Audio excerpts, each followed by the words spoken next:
याद है कि जस्टिस नासरुल मुल्क जो थे वो उस बेंच की सरबराही कर रहे थे, उन्होंने बड़ी बरहमी का इजहार किया और फौरी तौर पे ऑर्डर किया कि उनको पेश किया जाए अली मूसा गिलानी को। तो उनको फिर थोड़ी देर में पेश किया गया और उनको जो है वो पूरी जमानत दी गई और उस पर सख्त सरजनिश की गई एंटी नारकोटिक्स फोर्स के जो उस वक्त थे। मैं ये कहता हूँ कि जरूर ये बात है कि उस मुकदमे में जिसमें वो बुरी जमानत देने के लिए गए, अगर उसमें गिरफ्तार किया जाता तो वो तो बिल्कुल हाई कोर्ट उसको कन्वर्ट कर सकती है वो उस हिफाजती जमानत में। लेकिन अब जो जिस मुकदमे में पकड़ा गया वो नैब का एक वारंट ऑफ अरेस्ट है, जो कि अलकादर जो ट्रस्ट के हवाले से जो उन्होंने इंक्वायरी या इन्वेस्टिगेशन शुरू की हुई है। तो ये भी अनप्रेसिडेंटेड होता है कि अगर आपने किसी को किसी दीगर मुकदमे में भी गिरफ्तार करना है तो एक ऑलरेडी किसी और मुकदमे में अबूरी जमानत के लिए पेश हुआ है हाई कोर्ट की प्रीमिसेस से नहीं कोई गिरफ्तार करता। लेकिन बहरहाल वो एक वारंट ऑफ अरेस्ट जरूर है जो कि नैब के चेयरमैन ने इशू किया हुआ है, वो गालबन 1 मई का है, उसके तहत तो गिरफ्तारी की जा सकती है। लेकिन ये जिस अंदाज में की गई ये गैर मुनासिब है। मुझे ये बताएं कि अब आगे क्या होगा? अभी मेडिकल हो रहा है गालिबन इमरान खान साहब का, और मेडिकल करने के बाद उनको फिर कोर्ट में पेश किया जाएगा कल। देखिए वो तो हमने जो अभी टेलीविजन पे सुना है कि वो कोई एक मेडिकल बोर्ड जो है वो ऑलरेडी जहां पे वो जेर हिरासत है नैब रावलपिंडी के उसमें, तो वहां पे तो वो एक मेडिकल एक प्रिलिमिनरी कर चुके हैं और शायद कल जो है उनका तफसीलन मेडिकल होगा। लेकिन अब सारी नजरें जो है वो इस्लामाबाद हाई कोर्ट के ऊपर हैं कि जो इस्लामाबाद हाई कोर्ट ने इसका फैसला महफूज कर लिया है कि आज की जो हिरासत है उसको वो कानूनी करार देंगे या गैर कानूनी करार देंगे। अगर वो उसको गैर कानूनी करार देते हैं तो फिर हाई कोर्ट तो कम से कम ये कर सकती है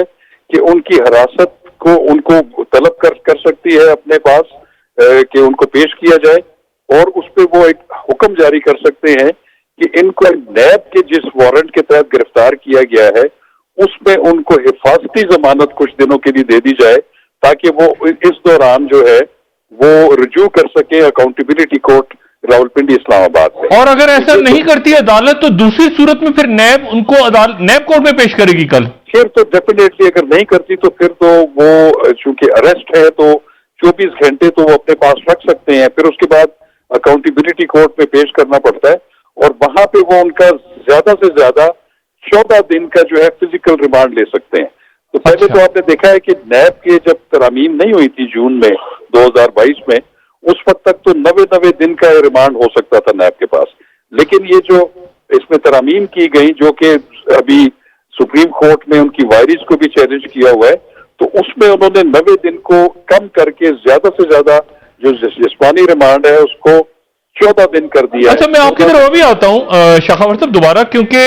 ये बात बड़ी अहम है कि लॉ एंड ऑर्डर का बहुत खतरनाक ब्रेकडाउन हो रहा है इस वक्त मुल्क के, खासतौर पे लाहौर और गुजरांवाला और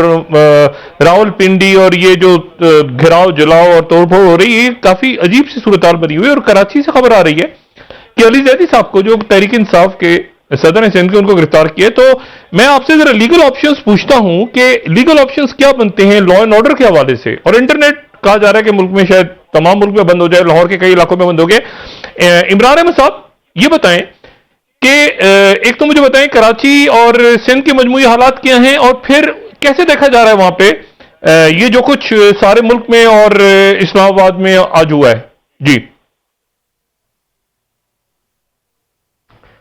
डॉक्टर साहब, इस वक्त जो कराची की सिचुएशन अगर आप लॉ एंड ऑर्डर के हवाले से देखें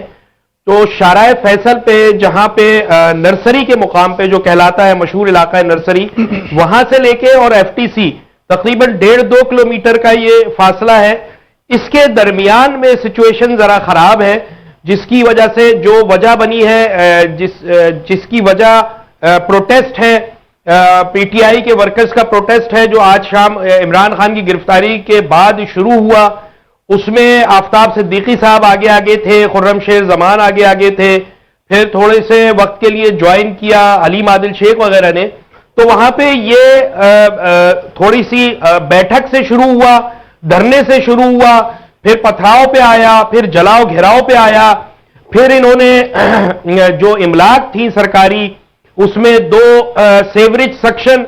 پمپ جو تھے، ٹینکر جو تھے واٹر بورڈ کے وہ جلائے، پولیس کی پریزن وین جلائی